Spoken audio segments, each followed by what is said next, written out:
Балалар, бүгін біз сендермен қазақтың ұлттық ойындарын ойнаймыз. Қанеки, қандай ойындар бар? Есіңізге түсірейікші?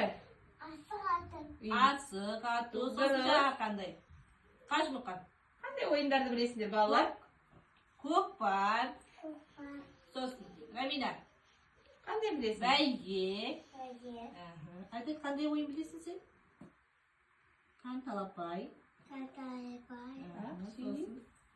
Ақсүйек. Иә, балалар, жарайды. Ал, айта ғой. Қандай ойын білесің? Қыз қуу. Жарайсыңдар.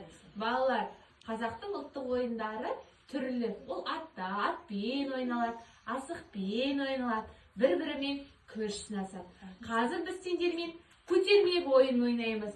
Ол ойынның ережесі бойынша екі адам бір-бірінің арқасына тұрып, мәре басталған кезде кім бірінші көтеріп алса, сол жеңіске жетеді. Ал Қанеки, кім ойынға шығады? Мен. Тағы кім? Тағы кім шығады? Ал, келе ғой кел. Ал, екеуміз тұрамыз. Қолдарымызды ауыстырамыз.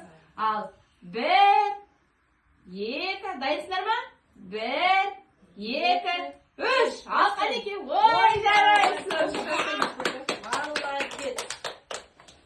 Ал, кетті. Бір, екі, үш. Ой, молодец. Жақсы, отырамын. Келді. Ал, енді Қажымұқанмен Ерасыл шығады. Келе ғой, Ерасыл. Ал, кім бірінші көтереді, сол жеңіске жетеді. Ал, бірге санаймыз. дайынсыздар ма? Бір, екі, үш. Қане. Ой, жарайсың.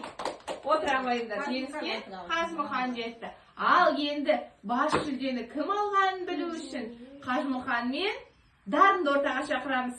Келе қойыңдар. Дарын Қажымұқан келе қойыңдар. Келе қойыңдар. Ал, кім-кімді көтереді екен, тұра қойыңдар.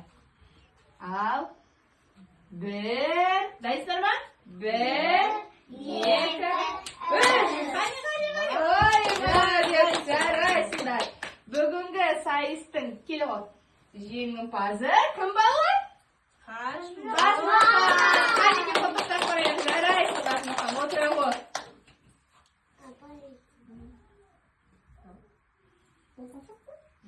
Неше минут болды?